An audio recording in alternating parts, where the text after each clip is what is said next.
요한복음 5장. 얼마 후 유대인의 명절이 되어 예수님께서는 예루살렘으로 올라가셨습니다.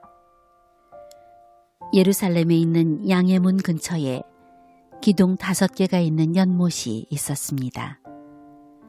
거기에는 히브리 말로 베데스다라고 쓰여 있었습니다. 이곳에는 병약한 사람, 안 못 보는 사람, 걷지 못하는 사람, 다리를 저는 사람 등 많은 병자들이 누워 있었습니다. 거기에 38년 동안 병을 앓아온 한 남자가 있었습니다.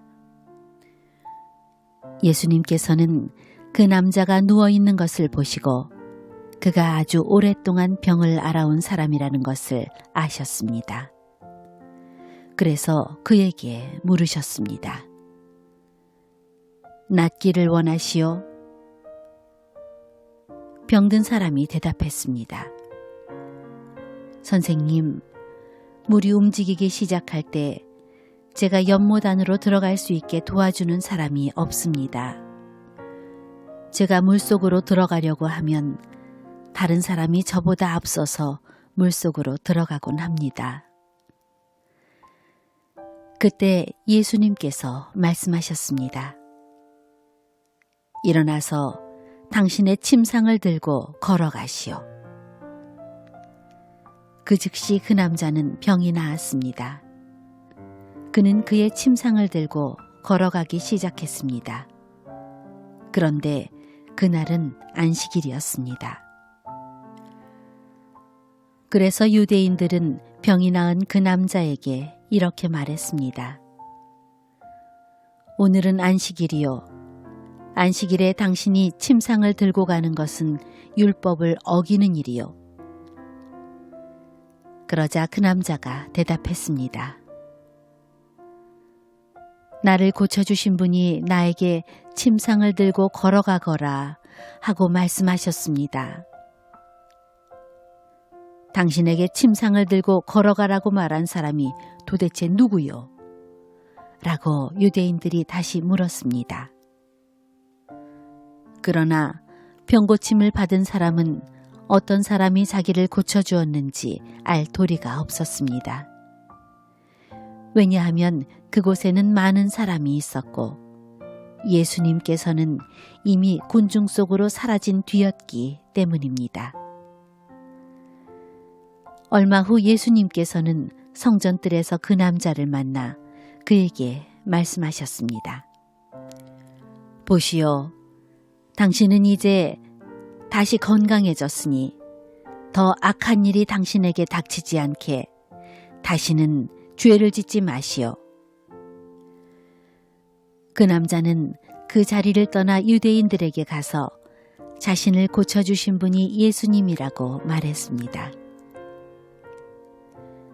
예수님께서 안식일에 이러한 일을 하셨기 때문에 유대인들은 예수님을 핍박하기 시작했습니다.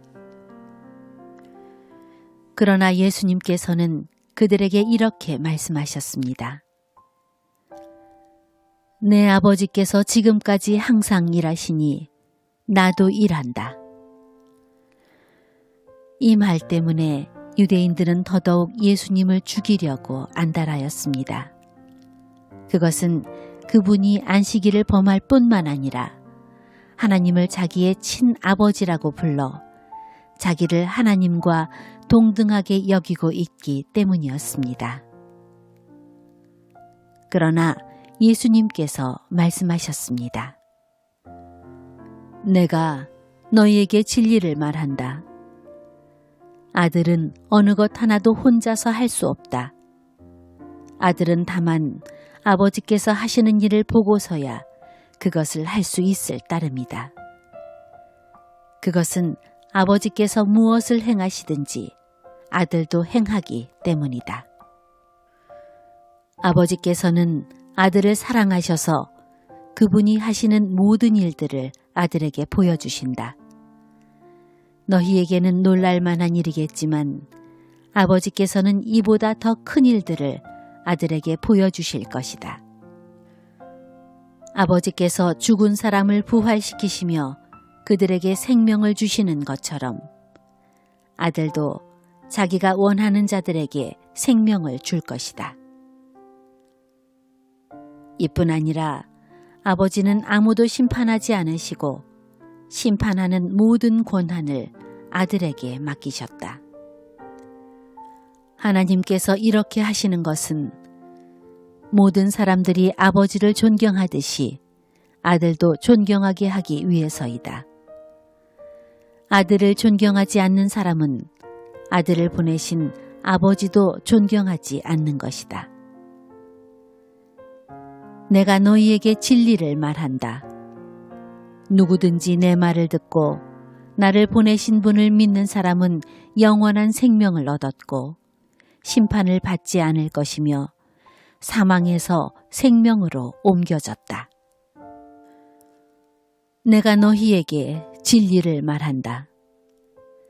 죽은 사람이 하나님의 아들의 음성을 들을 때가 올 것인데 그때가 바로 지금이다. 그 음성을 듣는 사람들은 살 것이다. 아버지 속에 생명이 있는 것처럼 아버지께서는 아들에게도 생명을 주어 그 속에 있게 하셨다. 또한 아들이 곧 인자이기 때문에 아버지께서는 아들에게 심판할 수 있는 권한을 주셨다. 이 말을 한다고 놀라지 마라. 무덤 속에 있는 모든 사람들이 아들의 음성을 들을 때가 올 것이다. 선한 일을 한 사람들은 생명을 얻기 위해 부활할 것이며 악한 일을 한 사람들은 심판을 받기 위해 부활할 것이다. 나는 혼자서는 아무것도 할 수 없다. 나는 내가 듣는 대로만 심판을 한다. 그래서 나의 심판은 의롭다. 나는 내가 하고 싶은 것을 하려 하지 않고 오직 나를 보내신 분이 원하시는 것을 하려고 애쓴다. 내가 나 자신에 대하여 증언한다면 사람들은 내 증거를 참된 증거로 받아들이지 않을 것이다. 그러나 나에 대하여 증언하는 다른 분이 계시니 나는 그분이 나에 대하여 증언하는 것이 옳다는 것을 안다. 너희가 요한에게 사람을 보냈고 요한은 너희에게 진실되게 증언하였다. 그렇다고 해서 내가 사람에게서 증언을 받은 것은 아니다. 내가 이런 말을 하는 것은 너희가 구원을 얻을 수 있도록 하기 위해서이다. 요한은 타오르면서 빛을 내는 등불이었다. 너희는 잠시 요한의 빛 가운데서 기뻐하기를 원했으나 내게는 요한의 증언보다 더 큰 증언이 있다. 아버지께서 나에게 하라고 주셨고 지금 내가 행하고 있는 일들이 아버지께서 나를 보내신 것을 증언한다. 나를 보내신 아버지께서 친히 나를 증언해 주셨다. 너희는 지금까지 그분의 음성을 듣지도 않았고 그분의 모습을 보지도 않았다. 또한 너희는 아버지께서 보내신 사람을 믿지 않기 때문에 하나님의 말씀이 너희 속에 머물러 있지도 않는다. 너희는 성경에서 영생을 얻을 수 있다고 생각하여 성경을 부지런히 연구하고 있는데 바로 그 성경이 나를 증언하는 것이다. 하지만 너희는 영생을 얻기 위해 나에게 오는 것을 거절하였다. 내가 사람에게서 영광을 받으려는 것이 아니다. 나는 너희가 어떤 사람인지를 안다. 너희에게는 하나님을 사랑하는 마음이 없다. 나는 나의 아버지로부터 받은 권세를 가지고 왔으나 너희는 나를 받아들이지 않는다. 그러나 다른 사람이 자기의 권세를 가지고 온다면 너희는 그를 받아들일 것이다. 너희는 너희끼리 영광받는 것을 좋아하면서도 하나님께로부터 오는 영광을 얻는 일에는 힘을 쓰지 않으니 너희가 어떻게 나를 믿을 수 있겠느냐? 내가 아버지 앞에서 너희를 고소할 것이라고 생각하지 마라. 너희를 고소하는 사람은 바로 너희가 소망을 두고 있는 모세이다.